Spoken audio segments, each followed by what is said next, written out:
Okay, so Joel, do you want to read the first, this first number 3 for sailors?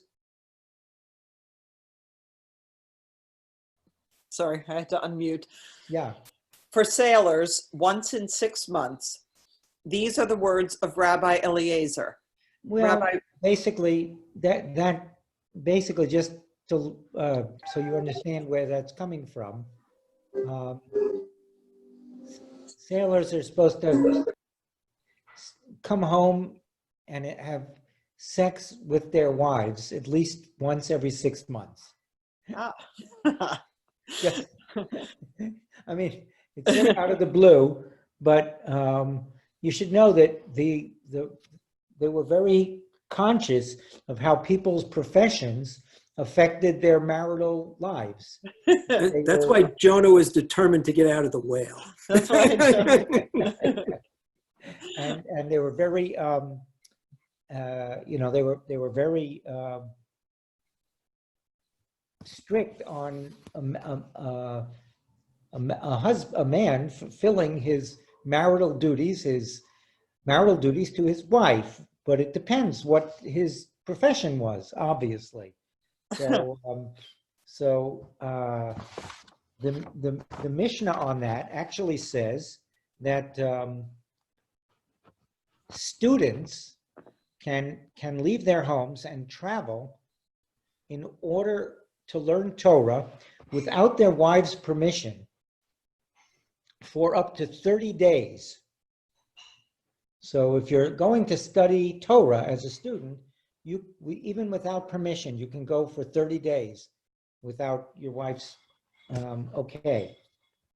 And then it says, laborers can leave their homes without their wives' permission for up to 1 week.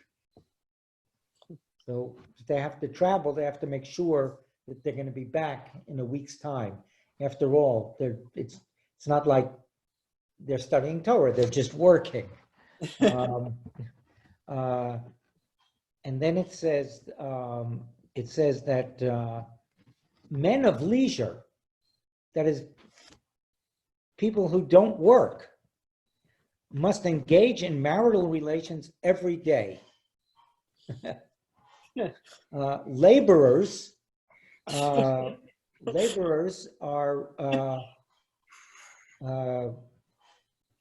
once a week. Donkey drivers once a week. Camel drivers once every 30 days.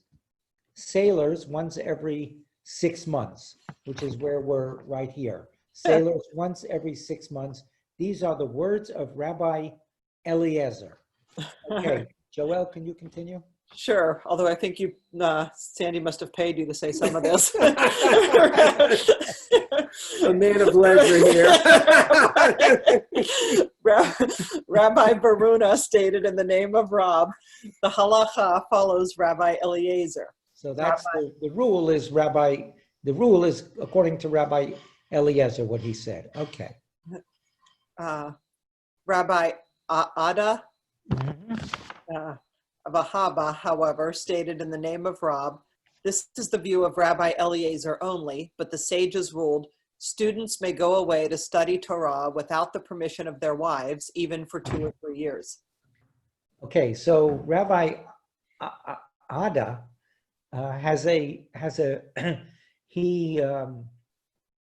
he's expressing another opinion, but he's saying that Rabbi Eliezer's opinion is not the halacha.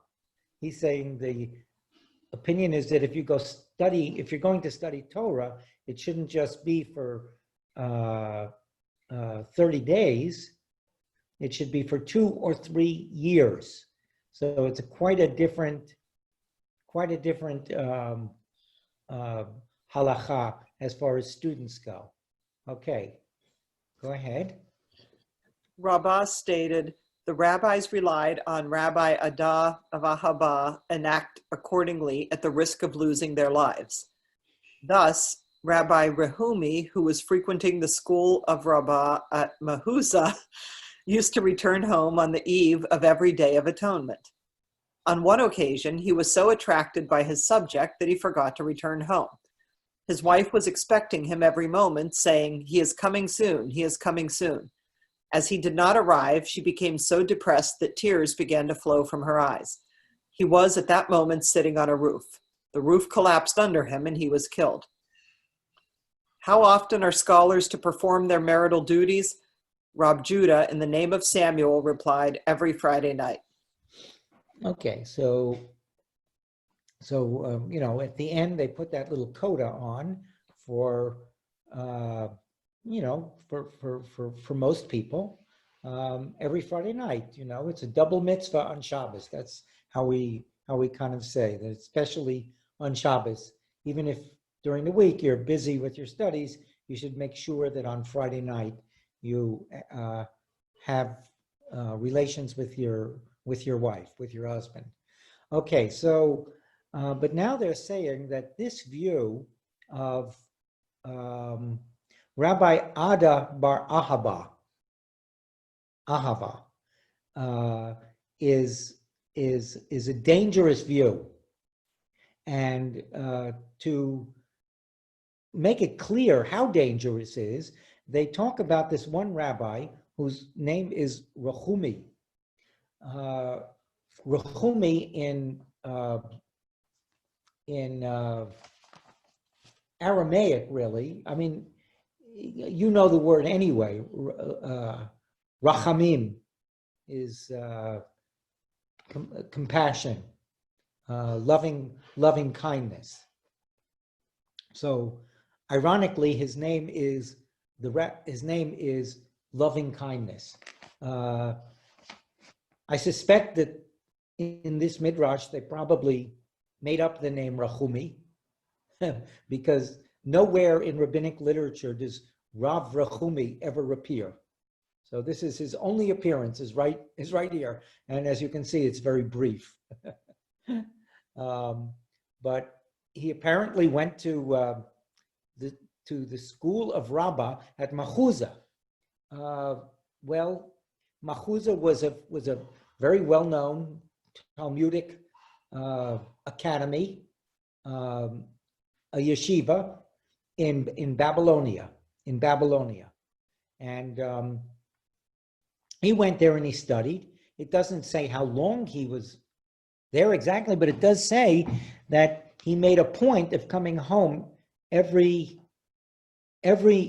year once.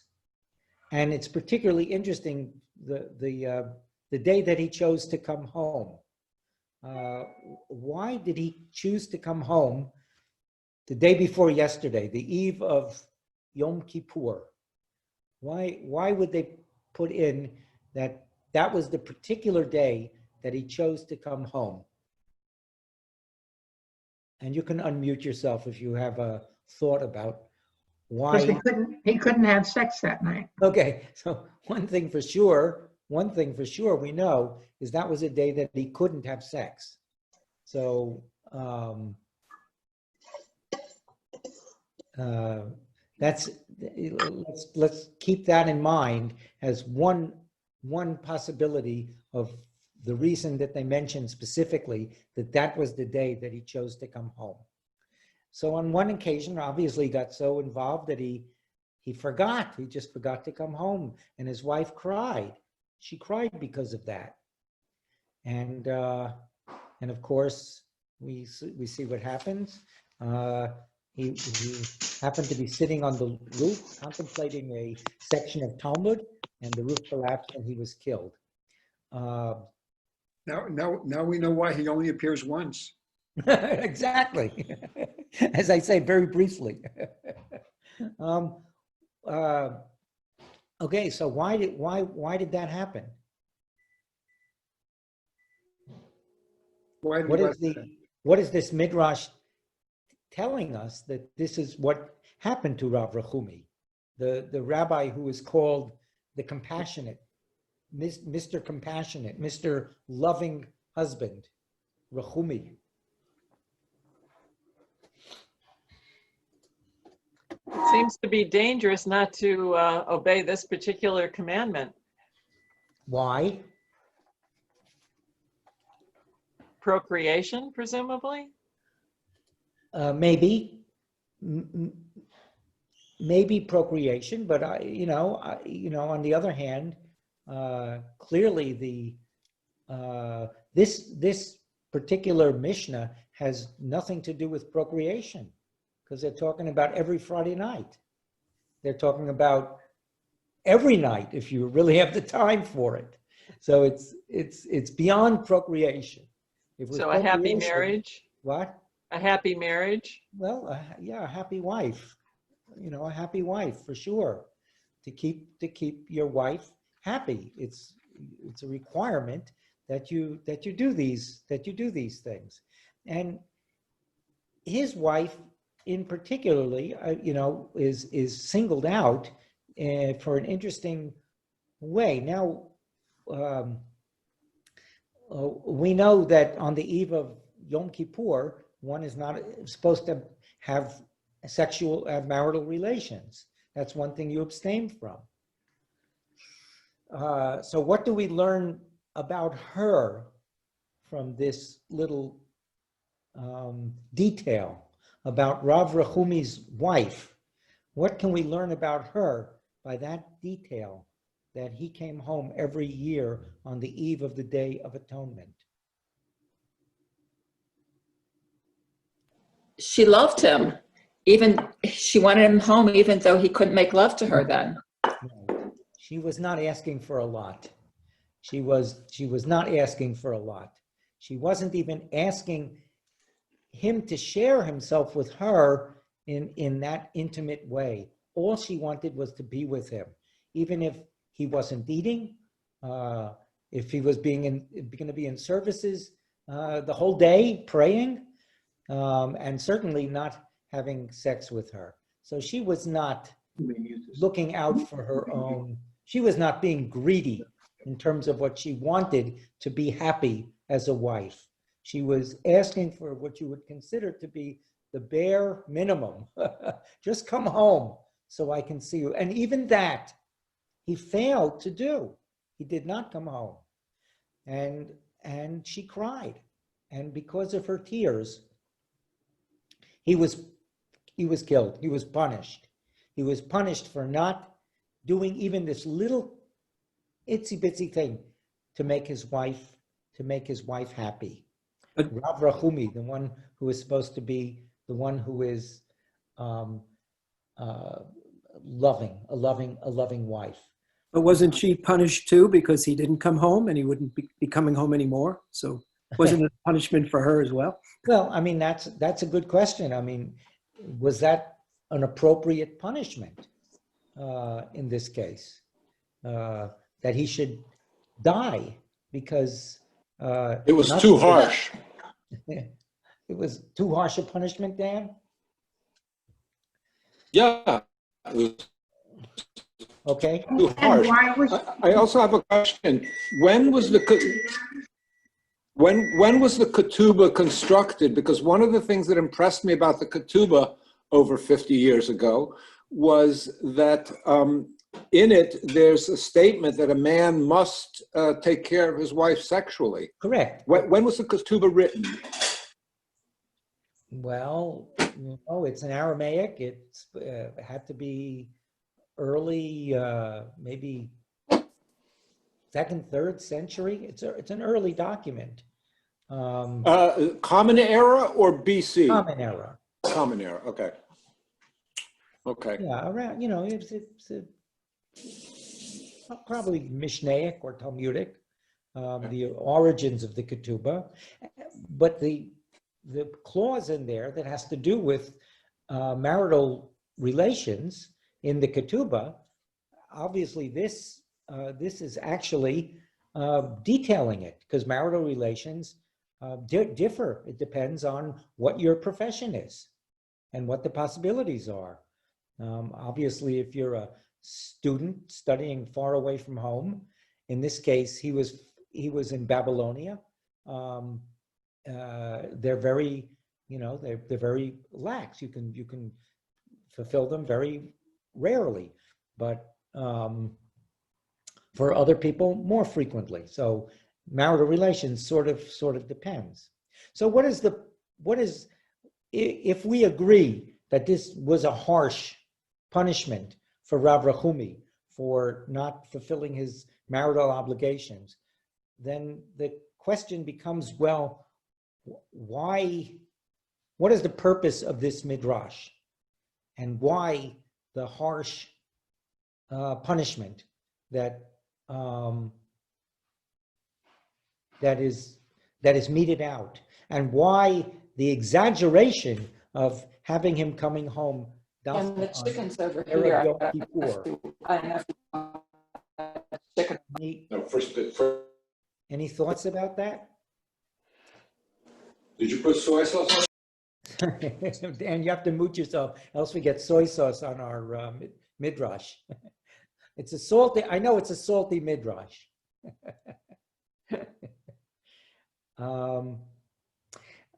Okay, well, I kind of hinted at the beginning that it's my understanding that probably this was a story that was created in the midrash by the fact that we never run into Rav Rachumi at any other point. And it's an exaggeration. And the purpose of this exaggeration would be to tell everybody, particularly scholars who think that it's okay to neglect their women or their wives or anybody who feels that their work is too important to take care of their family obligations, whether it's with their wives or with their children, that's not okay, that it's absolutely not okay. Here you have the minimal of the minimal. Here he came home once a year, and it was a day he couldn't even have sex with his wife. And for that, even for missing that little bit of satisfaction, he was punished. Kal v'chomer, even more so for somebody who has more, who is more careless, and for reasons that are less honorable. I mean, this guy was studying. I mean, what's more important than studying? And even so, he was punished in that particular way. And so, I mean, there are many stories. I mean, we know that in the in the Torah, we have that story of stubborn and rebellious child. Remember what happens to a stubborn and rebellious child? They get stoned. They get stoned, not modern stone. They actually get stoned with stones. And people have said, what's the point of that story? It seems a little harsh. But that's the point. That is the point of it, that children should know that they should respect their parents, because if they don't, look what's going to happen. Then the rabbis, made clear that there never was a stubborn and rebellious child, and they sort of legislated it out of existence. But the point was clear, that this is something that's not acceptable. And yes, maybe it never happened that somebody was actually stoned, but at least they should know that this is how serious it is. And that's what this midrash is saying, that at least people should know how serious this obligation is. And I want one last word on this particular midrash. We sort of explained why particularly it was on Erev Yom Kippur that he came home. Now, with this in mind, can you think of any other reason that he might have come home dafka on Erev Yom Kippur? The one is clear. We because he can't have sex, and she clearly was not asking for a lot. But there may be another sort of a twist on why he came home every year on Yom Kippur. Maybe he didn't want to have sex with her. Well, I hope that's not the case. Good thought, Ella. I hope that's not the case. But if so, Maybe to ask her forgiveness. yes, very good. I think the one thing that we can say for sure is that there was guilt attached to it. And Yom Kippur is a time when you ask forgiveness. And he certainly had a lot to ask his wife forgiveness for, and came home on Yom Kippur. And this But year, isn't the whole idea of Yom Kippur is tshuva, and he wasn't doing that? right. And this one year he did not do it. He did not do it. And that's why he was not inscribed in the book of life that particular year. Yeah, but Okay. he didn't change his ways at all, No, like no. from year to year. So he wasn't doing tshuva. Yeah, and he, and I think it's clear that the rabbis were not saying that this was something that was commendable as a way of life. Otherwise, they wouldn't have done that. Okay. Wait, just one thing. It's sort of sneaky to come home then when she's compelled to forgive him. Okay. Yeah, you could certainly look at it that way. But yeah. But it, it doesn't, yeah. I mean, the picture you get of her is that she was happy to have her husband going out studying. All she wanted was to see him once a year. But yeah, I mean, I could be wrong. I mean, this could be, there are two ways to read this Midrash. One is the way I was reading it, as sort of a moralistic tale, right? Another way to read it, though, is maybe Dan's way, that it's more of a romantic Midrash. A romantic Midrash. He broke her heart, and for that he was punished. And you could certainly read it that way. I tend to think of the rabbis as being more didactic as opposed to romantic, but could be wrong. Rabbi Astor. Yes. Hi, so it's Rabbi Kadekel here. Hi, Rabbi Kadekel. So way back in Rabbi's camp, probably about 30 years ago. So people don't know what Rabbi's camp is. Rabbi's camp is JTS has a Maryland. Now it's in Maryland, but way back when it was up in upstate New York years ago. They used this one. I was waiting for this because the last time you taught, I was waiting for you to teach this one because it paralleled what you were teaching.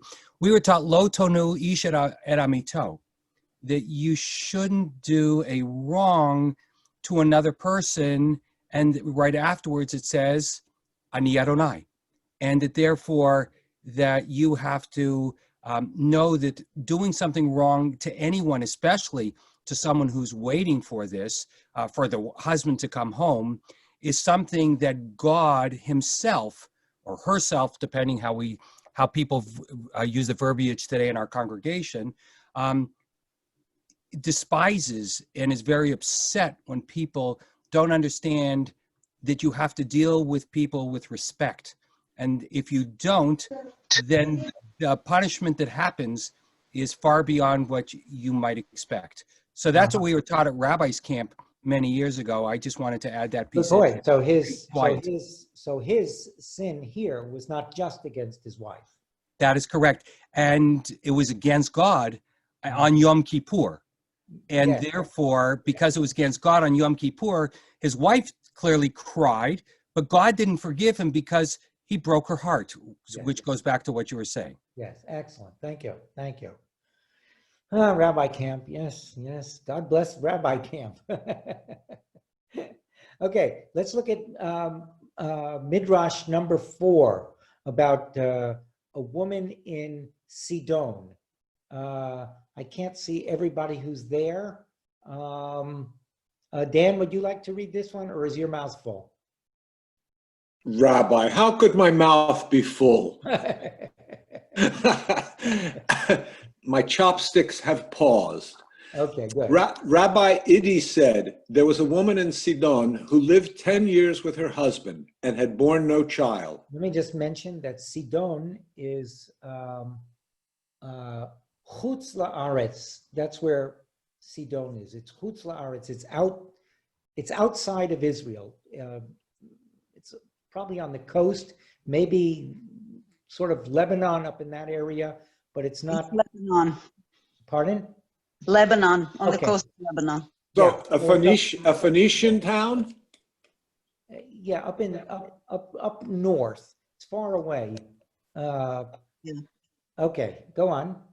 They went to Rabbi Shimon ben Yochai and asked to be divorced. He said to them, "As your coming together was with a banquet, so let your separation be with a banquet." They agreed and made for themselves a holiday and a banquet, and she made her husband drink more than enough. Mhm. When his mind returned to him, he said to her, "My daughter, look out what is most precious to you in my house and take it and go to your father's house." What did she do? When he had gone to sleep, she beckoned to her servants and handmaids and said to them, "Carry him on the mattress to my father's house." In the middle of the night, he woke up and he said to her, "Whither have I been brought?" She said, "To the house of my father." He said to her, "What have I to do there?" She said, Did you not tell me last night to take what is most precious to me from your house and to go with it to the house of my father? There is nothing in the world more precious to me than you. They went back to Rabbi Shimon ben Yochai, and he prayed for them, and they were given a child. Hence, you may learn that as God visits the barren woman, so the righteous visit the barren woman. Shall I read the brackets? Can you read that too? The meaning apparently is that the influence of the prayer of the righteous rabbi procured the child. And moreover, if this woman who said to her husband that nothing was to her more precious than he was blessed by God with a child, how much more will God bless the Israelites who hope day by day for God's salvation and who say, "We have nothing more precious in the world than thee. We will be glad and rejoice in thee." Okay, so here you have a case where there was a man and a woman who lived together for 10 years. Is anyone familiar with the law of if you're married for 10 years and you can't have a child? Then the man is permitted to divorce the woman and find another one. Maybe even required to divorce his wife. Certainly permitted, maybe even required, because if you know, I guess the assumption was that it was her problem, and he should divorce her and marry someone else so that he can have child. That's what the law says. So he was not unhappy with his wife. He was just he was just following the law, that this is what has to be done. So, and they went to Rabbi Shimon ben Yochai, who, now this is quite a distance. Remember, they lived in Sidon. Rabbi Shimon ben Yochai, Bar Yochai was in the Galil. So this was quite a trek for them to go to Rabbi Shimon ben Yochai. Why would they go all the way from Sidon to the Galil to Rabbi Shimon ben Yochai to ask to be divorced, when I'm sure there were local rabbis much more convenient that they could have gone to grant their request? They were simply asking for a get. That's what they wanted. They were asking for a get. Why would they go all the way to the Galil to find a Rabbi Shimon ben Yochai to give them a get? Obviously, that's a question that one would ask just knowing the geography of this particular Midrash. So he gives them advice, and he tells them that they should have a banquet. Since they had a banquet, they're still in love, so they should have a banquet. They had a banquet. They should have another banquet, and for their divorce, instead of a wedding celebration, it will be a divorce celebration, which is sort of unusual. But of course, we see what happened. She got her husband drunk, and he was still in love with her. And as expected, he said, you can have whatever you want. I'm not contesting this divorce. Whatever you want, you can have it. And then, of course, she carries out this plan and takes him. They go back to Rabbi Shimon Bar Yochai. And at that time, he prays for them. And then they have a child. Question. Why didn't Rab Shimon Bar Yochai pray for them right away? I mean, why does it have to go through this whole shenanigans? Why didn't he just say, I will pray for you and you will get pregnant? What doesn't happen until after this whole business with the banquet.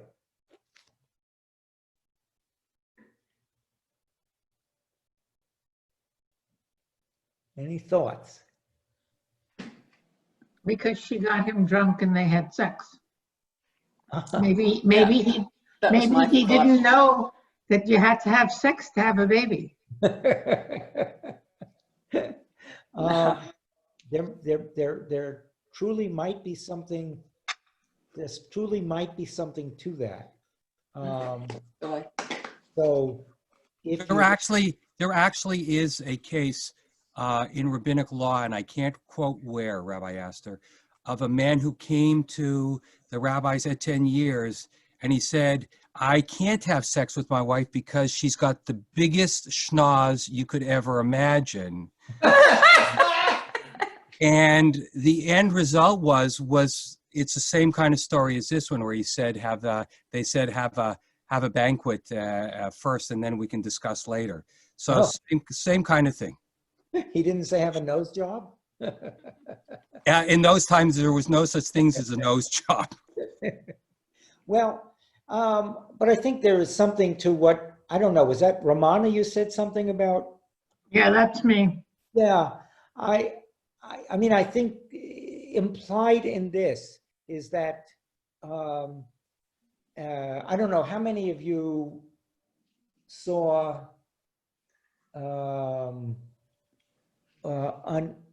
Unorthodox? Mm-hmm. Yeah. Yes. Remember how the intense pressure that they were under to have a child, and it was so much pressure that it destroyed their relationship, and they, you know, it was horrible. Her place in the community was jeopardized. She was ridiculed. They sent her to counselors and everything else. And you have a sense in this Midrash that there was so much pressure and intense coercion in a certain way, tension, that they just couldn't do it. She couldn't get pregnant. And it wasn't until, like Ramana kind of said, that the pressure was off. I mean, there's no pressure anymore. Maybe Rabbi Shimon Bar Yochai's advice was very good advice.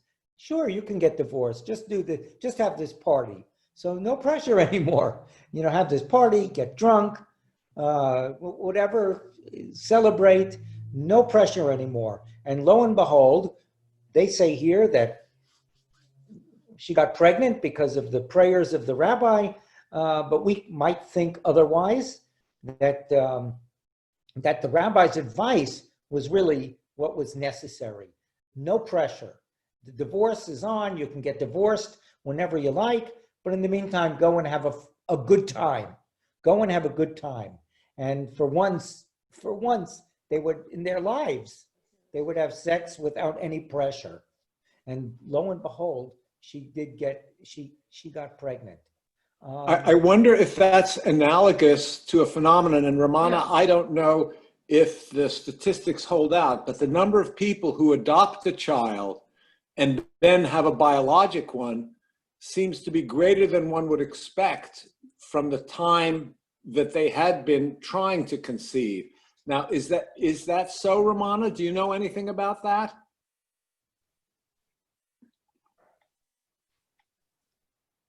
Maybe she's not there now. Oh, okay. In any event, Yeah, it's an interesting. I've heard many stories like that. Yeah, we've heard many stories of that. I've heard them clinically and we've heard them socially. True from my perspective at DCF dealing with adoptions as well. You know, we place a kid for adoption, and oftentimes the pre-adoptive mother ends up pregnant at that point somehow. Oh, interesting. Yeah, Okay. yeah. Interesting. I've seen it more often than to just be chance, I would say. Right, I'm in favor of that. So One- wait, I have a really cool story about that. So when our twins were born, our obstetrician had not diagnosed twins. It was a surprise. And Big surprise. yeah, big surprise, a wonderful surprise. And our obstetrician told us a story about this couple who had trouble conceiving, and they decided they would adopt. And so they went to an adoption agency, and it turned out that there were twins available, because although there was a long line for adoption, people didn't want twins, they wanted singletons.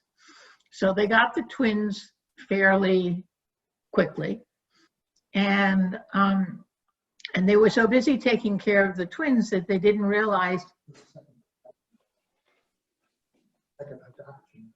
there was, oh, Chuck is just correcting me. So while they were taking care of these twins, there was a second. It applied to several adoption agencies. So a second one calls in and says, we have a special situation. We have twins and it's tough to, would you be interested, without knowing? And they said, sure. So they suddenly have two sets of twins. Oh. And they were so busy that they didn't notice that. She missed her period. And they ended up having twins. They ended up having twins. Yes. So they had 6 kids. Oh my within, God. They had 6 kids that were within a calendar year of each other. That's a lot of college at one time. Yeah. Well, I want to just go back for a minute. First of all, the question that I asked is sort of why they went all the way from Sidon down to the Galil to visit Rabbi Shimon Bar Yochai. And the suggestion is that Shimon Bar Yochai wasn't just any rabbi. He was a rabbi who was known for miraculous deeds. So they sought out a rabbi who might help them with their problem. So already the fact that they came down, he was wise enough to understand that they really did not want to get divorced. They wanted a miracle.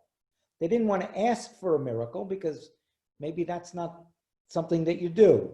But they wanted a miracle. That's why they came all the way down to Shimon Bar Yochai. His reputation was widespread. Everybody knew about Shimon Bar Yochai.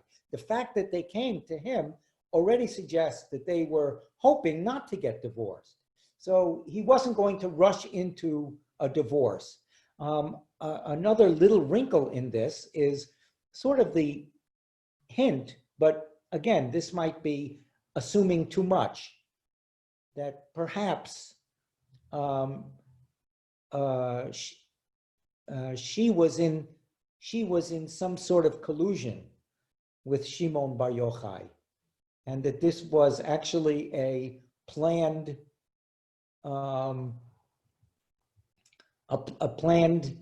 strategy, that he said to her on the side, take him, get him drunk, take him home, let this work itself out. And that they were sort of, because he was totally surprised by it. And then when they came back, he prayed, but also his prayer was also based on maybe his understanding that very likely she would get pregnant. One other little note on this Midrash is that it's in a long, I think, chain of stories, starting from the biblical stories of barren women, and the question of why so many of the matriarchs in the Bible are barren. Which women in the Bible were barren, at least for a period? Sarah, Sarah, Rachel, Hannah, Hannah, Rebecca. Rebecca, remember, she was barren. Hannah, you got it. Sarah, Rebecca, Rachel. The only one of the four that wasn't barren was Leah. And we know Manoah's wife was barren. So there are 5, at least in the Bible, women, important women in the Bible who were barren. And that it sort of tells you something. And the rabbis asked the question about why so many of these women were barren. I mean, why would that be? I mean, assuming that these things are at least divinely controlled, why would it be that they were barren? And the answer that the Bible, that the rabbis give to that question is because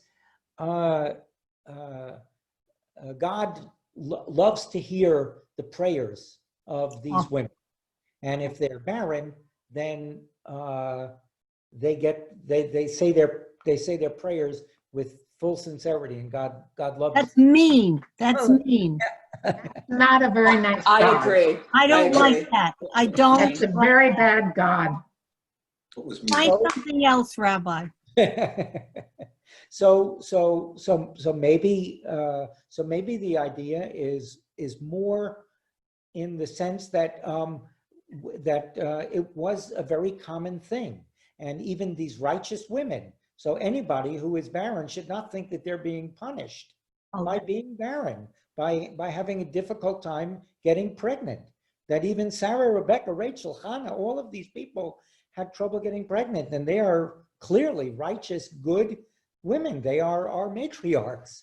So if you're having trouble with fertility, you're in very, very good company.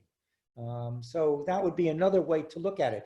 But the rabbis took it one step further. And if you look at the end of this Midrash, the very end of it, I believe that this was an add-on. I mentioned 5 in the Bible who were barren. Sarah, Rebecca, Rachel, the wife of Manoah, and Hannah. There's a 6th one that is mentioned here that's sort of metaphoric. And I think this is in the sort of addendum to this Midrash, which is that the righteous, their interpretation is the righteous man, righteous person visits the barren woman. In other words, making her have a child. And if that can be true, how much more will God visit the Israelites who hope day by day for God's salvation, and who say, we have nothing more precious in the world than thee. So they're saying Israel is like the barren woman waiting for salvation, and salvation will come.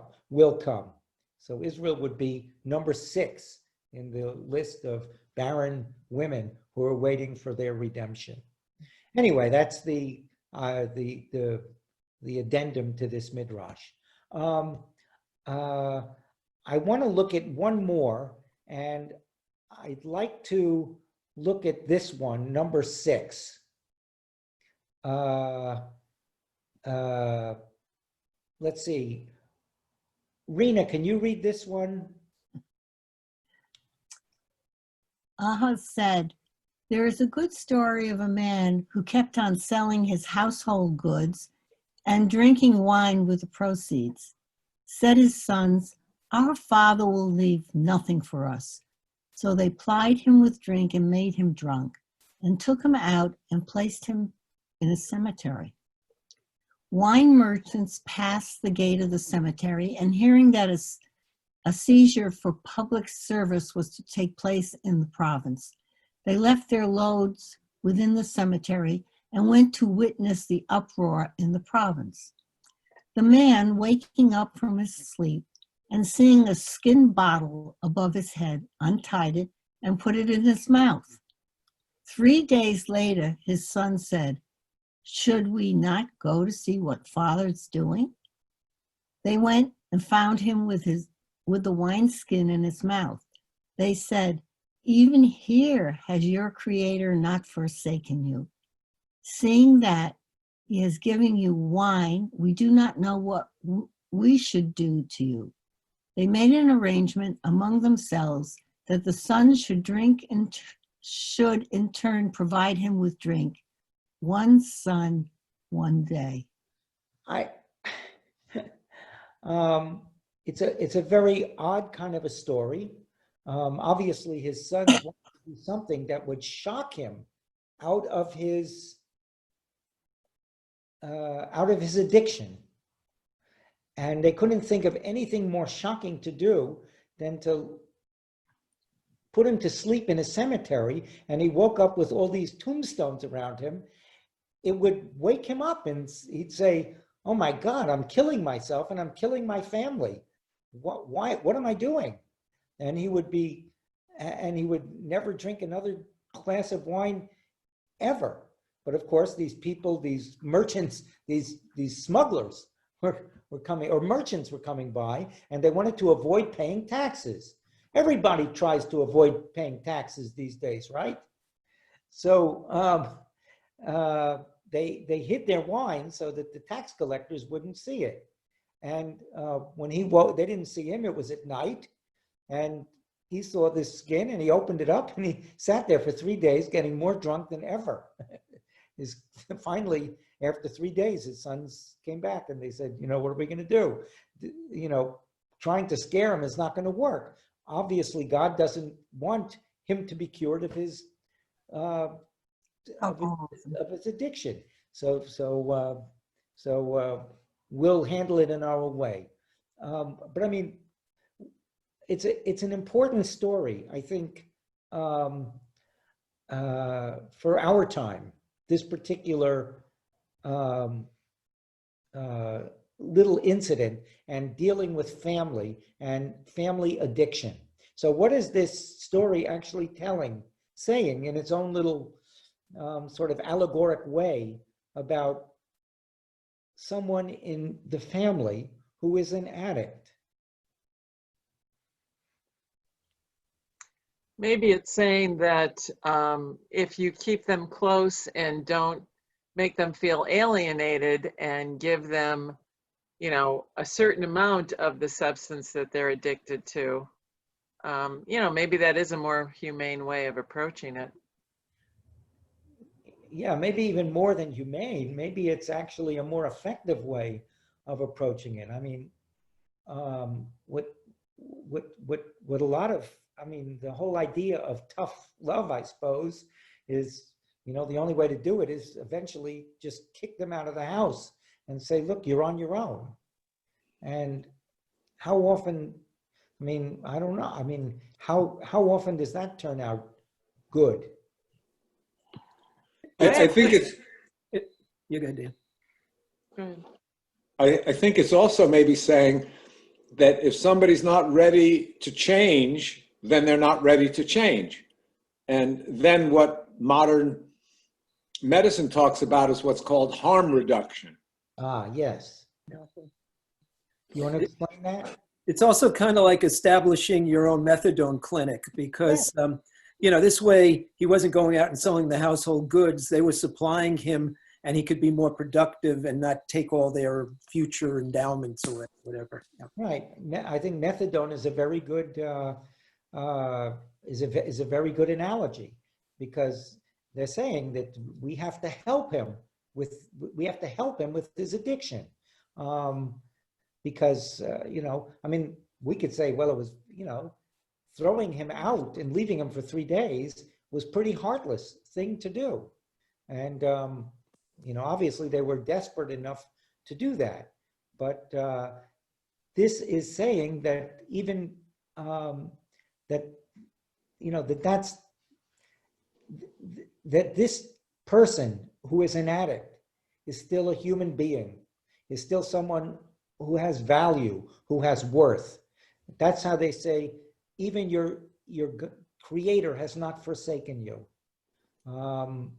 They realize that he is a creature of God, and somebody who's worth putting in the effort. It's much easier to just kick him out, but this is the work of helping somebody deal with their addiction. I was particularly, I'm sure we were all putrefied pretty much by last night's debate.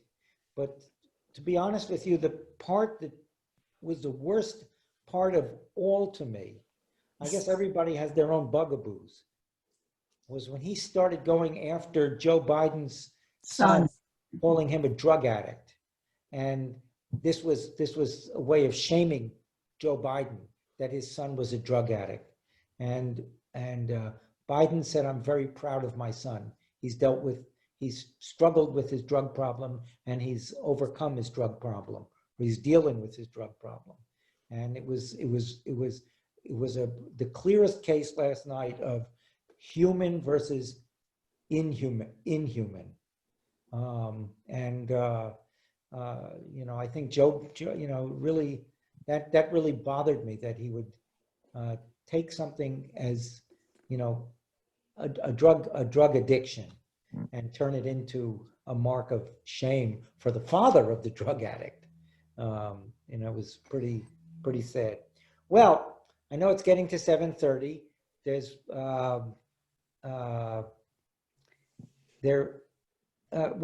okay. The other one that's a very good one is this one, number 5, but I don't think we really have time to go into it. But it's very interesting. If you read number 5, this one about when the groom goes up into the attic and gets bitten by a serpent.